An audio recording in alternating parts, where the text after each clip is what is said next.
Bom dia, A paz. agradecendo a Deus por essa terça-feira, dia 25 de março de 2025, né? Hoje temos céu azul com nuvens aqui em São Paulo e temperatura por enquanto agradável, mas a tendência é esquentar. Estamos no outono, né? E hoje nós vamos fazer a leitura, né, continuação de 1 Reis, capítulo 3.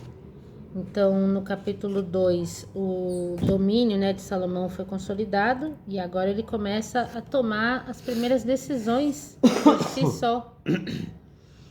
E não são lá muito agradáveis, vamos dizer assim, né?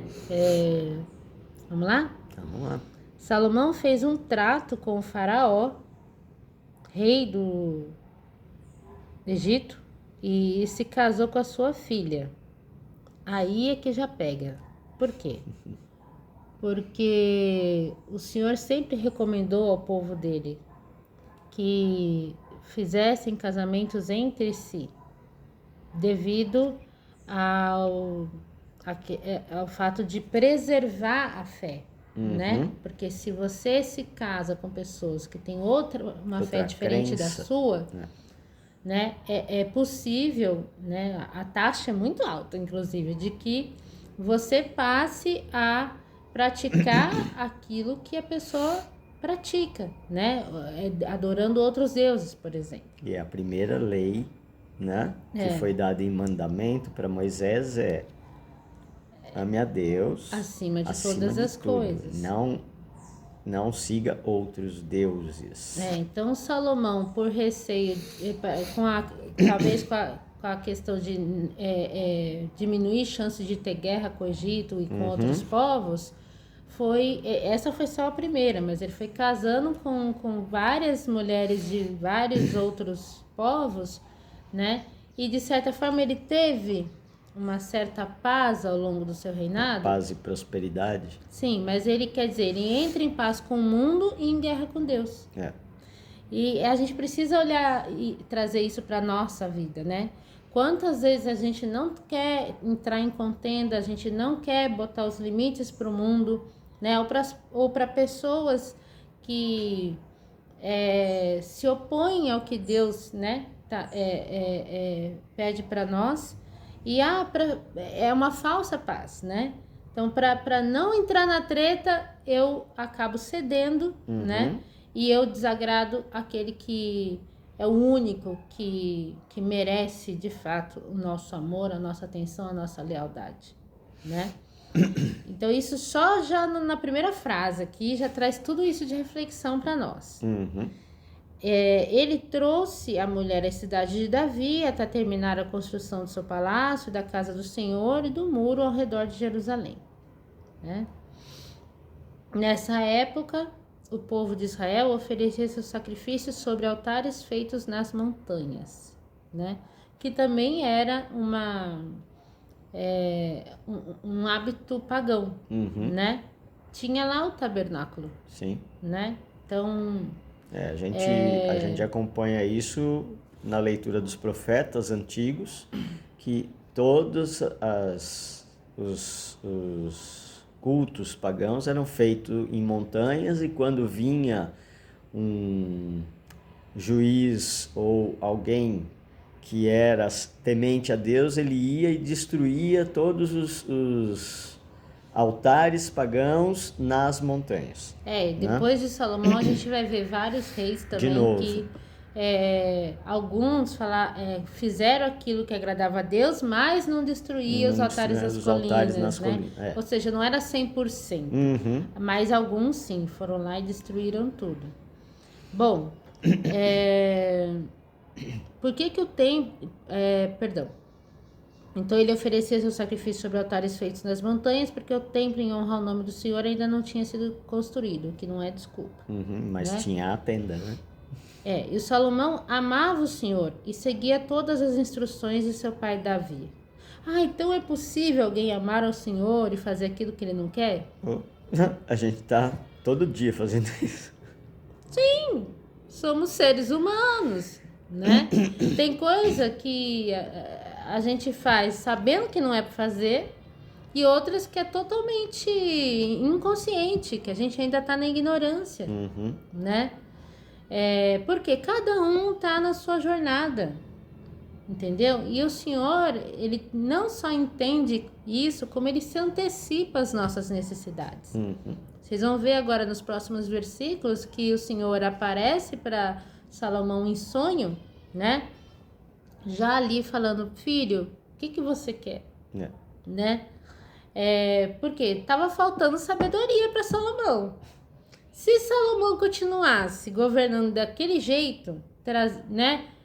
Sendo mulherengo igual o pai dele, né? Tendo não sei quantas mulheres e também sacrificando, né?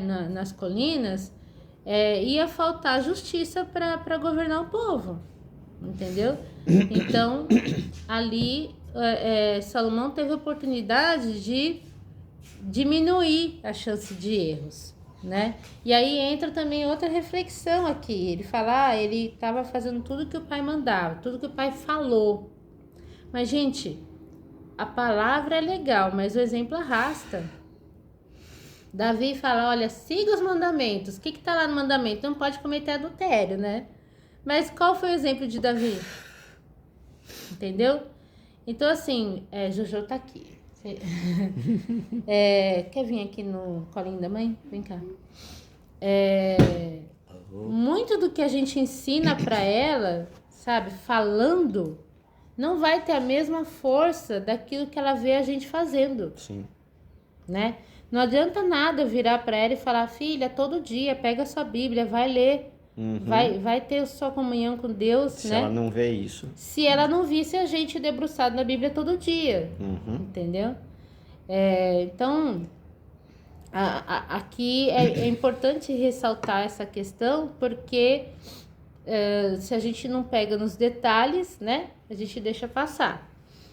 Aí, continuando, ele fala assim, o mais famoso dos altares no topo do monte ficava em Gibeon. O rei Salomão foi para lá e ofereceu como sacrifício 1000 ofertas queimadas. Naquela noite, o Senhor apareceu a ele num sonho e disse, peça-me o que quiser e eu darei a você. Sabe aquelas historinhas de gênio da lâmpada?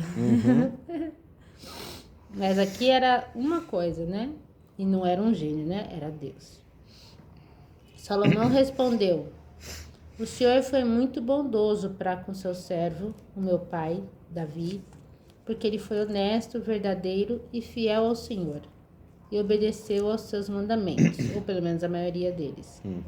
E o Senhor continuou a mostrar grande bondade por ele, dando-lhe um filho para reinar em seu lugar.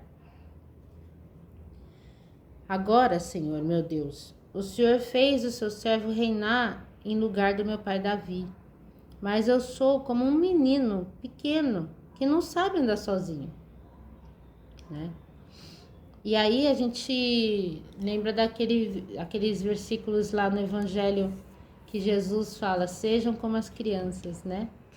Quem não se comportar como uma criança não vai ter acesso ao reino de Deus, porque se a gente não tiver a humildade de entender que nós somos apenas meninos e meninas, né?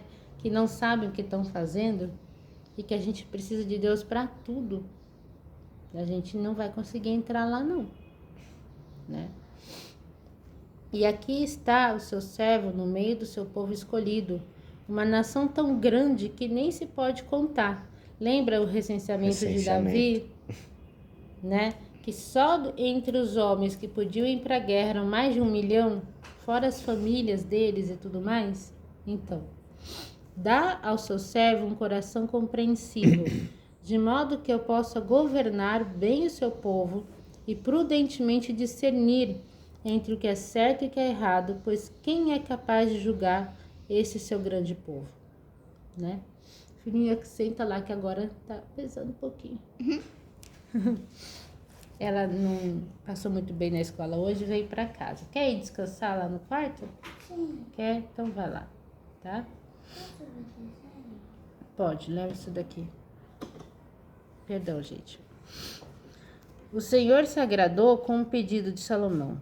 Por isso Deus respondeu: já que você pediu sabedoria para governar o meu povo, e não uma vida longa ou riquezas para si, ou a morte dos seus inimigos, mas entendimento para discernir o que é justo, eu vou dar o que você me pediu. Eu vou dar um coração mais sábio e entendido do que o de qualquer outra pessoa nascida antes ou depois de você. E também vou dar o que você não pediu: riquezas e honra. Ninguém em todo o mundo será tão rico e famoso quanto você pelo restante da sua vida. Aí entra aquilo que você falou, né? Que a gente estava estudando antes de gravar. E o Ralph lembrou: coloque as coisas de Deus em primeiro lugar, e todo o resto lhe será acrescentado. Então ninguém em todo o mundo será tão rico e famoso, né? Tá? Eu darei a você uma vida longa se você me seguir e obedecer às minhas leis e aos meus mandamentos. Sempre tem o se você... O Senhor sempre nos dá o poder de escolha, né? Como fez o seu pai Davi. Então Salomão acordou e percebeu que tinha sido um sonho. Quando ele fala aqui, tanto Salomão reconhecendo, né, o poder de Deus, tanto Salomão reconhecendo a obediência do pai, quanto Deus também reconhecendo Davi, não é na totalidade, isso só Jesus, gente, entendeu?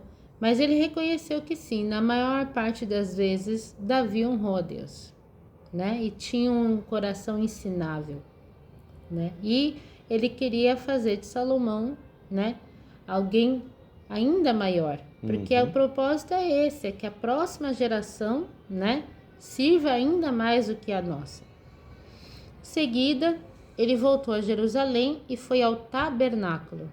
Então, quando você tem uma experiência com Todo-Poderoso, você vai para a casa dele. É irresistível fazer o que ele quer que a gente faça.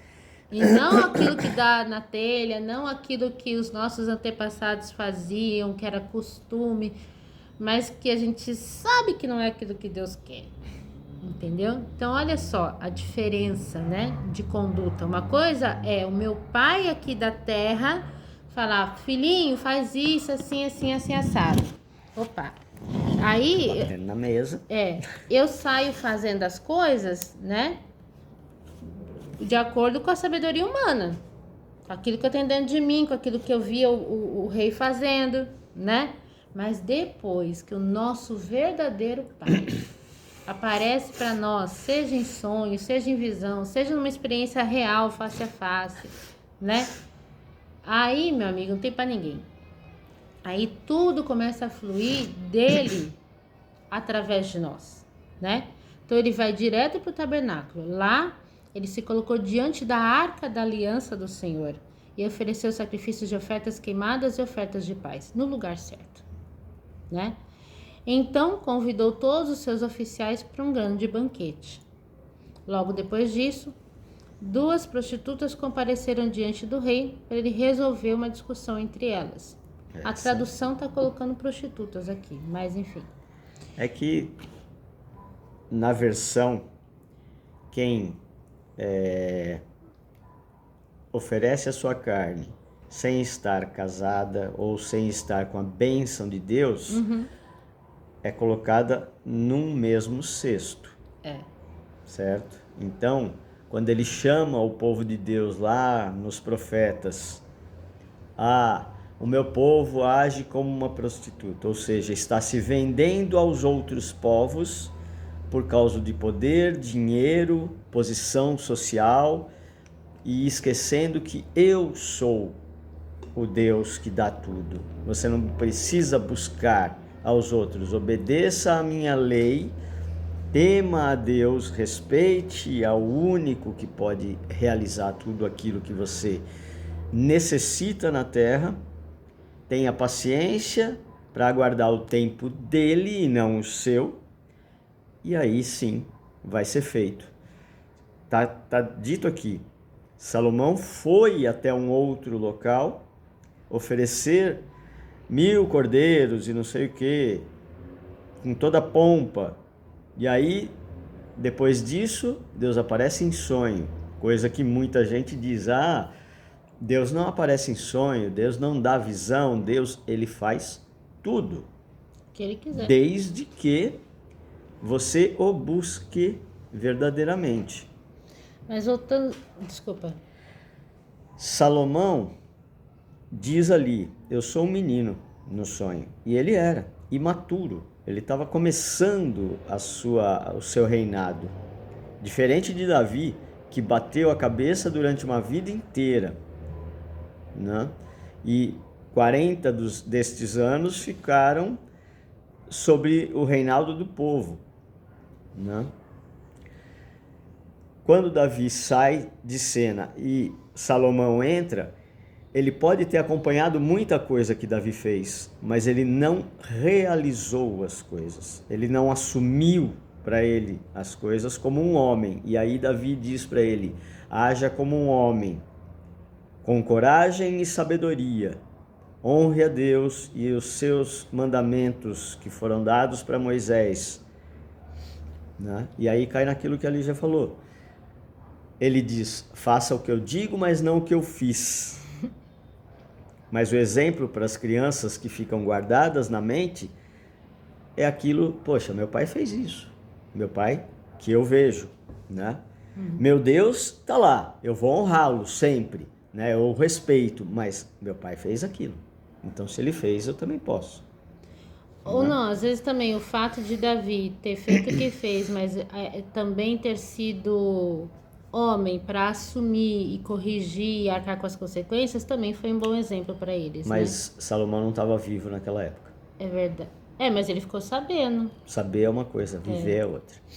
Bom, só voltando um pouquinho na palavra da prostituição, é pesado, tá? Mas é o que a Bíblia diz. Qualquer relação fora do casamento é prostituição. Entendeu? Seja ela antes de você se casar, que é fornicação, seja ela enquanto você está casado e você se relaciona com outra pessoa, que é o adultério. Mas tudo isso para Deus é prostituição. Então... o povo inventa palavras bonitas para adequar as coisas dentro da atualidade, mas na raiz, a raiz é uma só. Isso. Então, assim, quando nós tivemos a nossa experiência com Deus, que foi, né, irresistível, não a partir daquele momento passar a fazer as coisas certas, nós já estávamos casados, né? Porém, não deixamos de nos arrependermos de toda a nossa época de prostituição, né? Pelo menos até ali o que foi... o entendimento que a gente... Que foi nos dado a entender até aquele momento. Aí, né, isso na nossa conversão. 3 anos depois o senhor ainda fala, tem mais coisa aí. Porque como esse moço aqui casou muitas vezes, né? E para o senhor o casamento é indissolúvel, né? Você está ali numa aliança com a pessoa até que a morte o separe. É um juramento, né? Exatamente. Você, né, jurou perante a Deus principalmente, com né? testemunhas e tal. Exato. Então, é o que está na lei, né? Para levar a gente, né, a outras missões que ele tem que nos levar, vocês não podem estar em pecado, gente. Vocês têm que se purificar. Senão vocês vão morrer. Então nós estamos em entrega e jejum desde o momento em que ele nos deu clareza e profundidade desta lei e deste mandamento. E nós vivemos como irmãos em Cristo. Cuidando dos nossos filhos, né? Então, não que não exista uma bênção e uma promessa. E essa nós cremos. E por essas e outras, nós buscamos as coisas dele em primeiro lugar. Quando e se ele quiser nos acrescentar, é dele. E ponto. E aí ele continua aqui na palavra. Uma delas, né, dessas mulheres que foram até Salomão com um problema, uma delas disse, meu senhor, nós moramos na mesma casa. Eu dei à luz um filho e ela estava comigo na casa. Quando ele estava com 3 dias, essa mulher também deu à luz um filho. Não havia ninguém mais em casa. Mas o bebê dela morreu durante a noite, quando ela, dormindo, se deitou sobre ele. Isso já acontecia naquela época. Olha como é perigoso dormir com recém-nascido na cama, né? Então, ela se levantou de noite e tirou o meu filho do meu lado, enquanto eu, sua serva, dormia, e o colocou do lado dela. Em seguida, colocou o filho dela, que estava morto, ao meu lado. No meio da noite, quando quis dar de mamar ao meu filho, ele estava morto. Mas quando ficou claro o dia, eu vi que não era o filho que eu dera à luz. Então a outra mulher disse: certamente que o filho era dela e o filho vivo era o meu. Não, disse a primeira mulher, o morto era o seu e o vivo era o meu. E assim elas discutiam diante do rei. Então disse o rei: vamos esclarecer as coisas, vai. As duas reclamam a criança viva e cada uma diz que a criança morta pertence a outra. E o rei ordenou: tragam-me uma espada. E trouxeram uma espada para o rei. E ele disse: cortem a criança viva ao meio e deem metade a uma e metade a outra. A mulher, que realmente era a mãe da criança e que amava muito seu filho, clamou: não, não, meu senhor, dê a ela a criança viva, não matem o menino, né? A outra, porém, dizia: muito bem, ele não será nem seu nem meu, divida o menino entre nós duas. Então o rei disse: deem a criança à mulher que deseja que ele viva, pois ela é a mãe. A notícia da decisão do rei se espalhou depressa por todo o país, e todas as pessoas ficaram admiradas e passaram a respeitá-lo, porque reconheceram a grande sabedoria que Deus lhe tinha dado a Salomão para fazer justiça. O amor de mãe verdadeiro abdica a estar com o seu filho pela vida dele. Ou seja, quem é e ama um filho, assim como Deus ama os seus filhos aqui, dá a vida. Jesus deu a vida. Ele deu Jesus, o seu único filho, né, por nós. Então, o exemplo vem exatamente desse. A sabedoria de Deus já precedia a vinda de Jesus como um cordeiro. Ali, naquele ato de sabedoria, porque no sonho Deus disse: ninguém mais na terra será tão sábio e prosperará tanto quanto você, nem antes nem depois. Por isso que muitas vezes muitos falam: quem disse que Salomão é o mais sábio e tal? Nós seguimos o que está na Bíblia. O que está na Bíblia está escrito: nem antes nem depois. Né? E quando a gente vê essa forma prática de resolver as coisas, é bem semelhante quando você lê os evangelhos, né? Como que Jesus resolvia as coisas. Simples. Né? Vai direto ao ponto. Vai na raiz. Não dá voltinha, fala o que tem que ser falado, com amor, sabe? Com tranquilidade e pronto, entendeu? Ele não mandou matar a outra mulher. Né? Pelo menos não está escrito. Pelo menos não está escrito. Mas ele resolveu o assunto. Né? E Jesus nos dá esse exemplo. Que você não precisa ficar adulando ninguém para dizer o que tem que ser dito. Né? Porque a verdade, ela liberta. Certo? João 8:32. Sim. Buscareis a verdade vos libertará. Então, por hoje eu acho que é isso, né? Nossa, se... Passou? Rápido? Não? Passou, é um capítulo curtinho, né? Então... Mas é entendimento de corpo, alma e espírito, numa passagem só. Né? E de transformação de conduta também. Não que depois disso, Salomão não tenha voltado a sacrificar nos altos, né? Ou construído templos e altares para todas as outras esposas de outras crenças. Exatamente. Né? Agora, é que de tempos em tempos também o Senhor vai nos dando experiências com Ele para trazer a gente de volta. Entendeu? Porque a fé, ela é passível de se esfriar com Porque a gente está no mundo que jaz do maligno. Uhum. É simples assim, né? Quando você tem uma experiência com o Senhor, assim, nesses moldes, você se enche, né, do amor dele, você fica abastecido, e principalmente naquele primeiro amor, né, logo que você se converte, é uma coisa de louco. Mas você vai gastando esse combustível. Vai entrando no automático. Entendeu? E isso é muito perigoso. Só que o Senhor conhece nosso coração, as nossas necessidades, Ele se antecipa a elas, Ele está o tempo inteiro ali batendo na porta. Ele cuida dos seus escolhidos, porque estes escolhidos têm que têm uma missão, independente de escorregarem ou não, eles têm que cumprir essa missão e Deus cuida deles, né? Ele deixa acontecerem provas para que eles sejam aprovados. Mas, quando ele abre a porta para a prova, o inimigo se aproveita e coloca, qual que é a palavra? Provas. Agora eu perdi o fio da meada aí. A gente falou disso antes. As provações e tentações. Tentações, ok.